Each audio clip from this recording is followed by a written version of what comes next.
নমস্কার দর্শকবৃন্দ, আপনারা দেখছেন অমৃত দিশারি ইউটিউব চ্যানেল। আজ আমরা আলোচনা করব এক ভয়ঙ্করী অথচ করুণাময়ী মহাশক্তির কথা। দশমহাবিদ্যার অষ্টম বিদ্যা, শত্রু দমনকারিণী দেবী মা বগলামুখী, যিনি শত্রুর বাক্য, বুদ্ধি ও শক্তিকে মুহূর্তে স্তব্ধ করে দিতে পারেন, তাই তাকে স্তম্ভনকারিণী দেবীও বলা হয়। এবং তার সাধনা অত্যন্ত গোপন ও গুহ্য।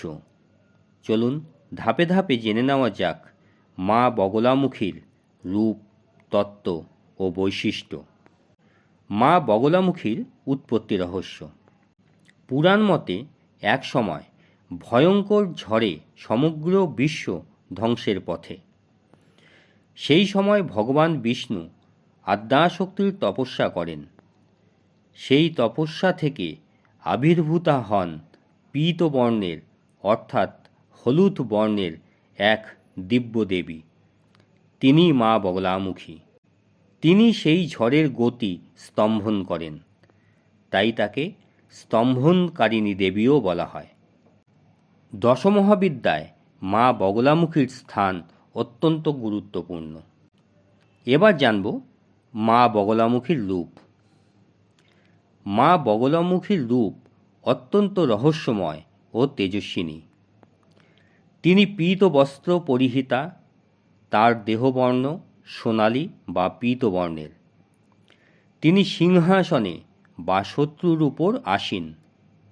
এক হাতে তিনি শত্রুর জিহ্বা দৃঢ়ভাবে টেনে ধরেছেন, অপর হাতে গদা দ্বারা আঘাত করছেন। এই রূপের গভীর তত্ত্ব আছে।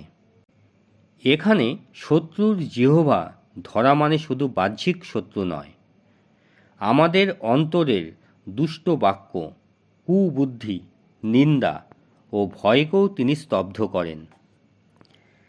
তিনি পীতম্বরা দেবী নামেও পরিচিতা।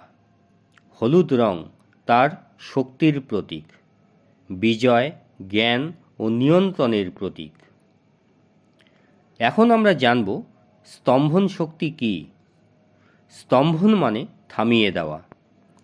মা বগলামুখী তিনটি বিষয় নিয়ন্ত্রণ করেন: বাক্যস্তম্ভন, বুদ্ধিস্তম্ভন, কর্মস্তম্ভন।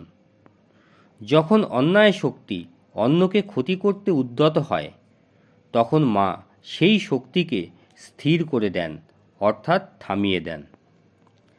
অনেক সময় দেখা যায় অজান্তে বিতর্কিত মন্তব্যের ফলে যে সমালোচনার ঝড় ওঠে, অথবা অহেতুক কেউ মামলা মোকদ্দমায় যখন ফেঁসে যায় বা কোনো শত্রুর দ্বারা আক্রান্ত হয়, তখন সেই সকল ব্যক্তিরা মা বগলামুখীর পূজা করেন অপ্রীতিকর পরিস্থিতির হাত থেকে রক্ষা পাওয়ার জন্য।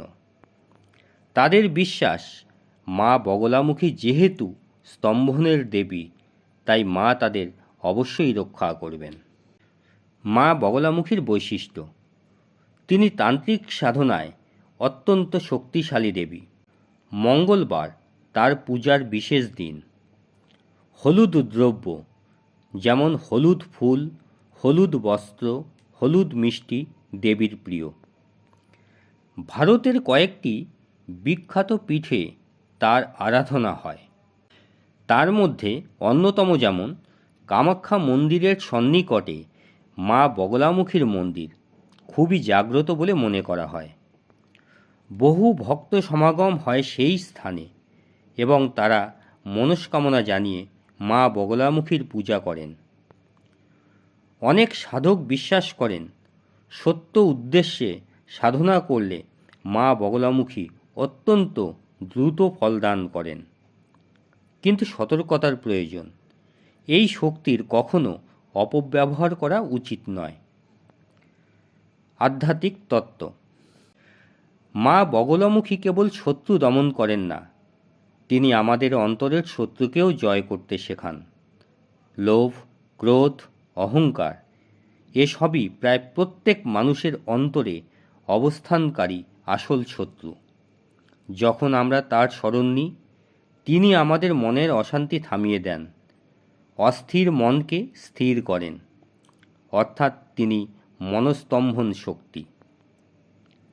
আজকের এই আলোচনা যদি আপনাদের ভালো লেগে থাকে তাহলে ভিডিওটি লাইক করুন, কমেন্টে লিখুন জয় মা বগলামুখী এবং সাবস্ক্রাইব করুন অমৃত দিশারি চ্যানেলটি। আগামী পর্বে আমরা আলোচনা করব দশমহাবিদ্যার আরেক দেবী মা মাতঙ্গীকে নিয়ে। ততক্ষণ পর্যন্ত আদ্যাশক্তির আশীর্বাদ আপনার উপর বর্ষিত হোক। সঙ্গে থাকুন। জয় মা বগলামুখী।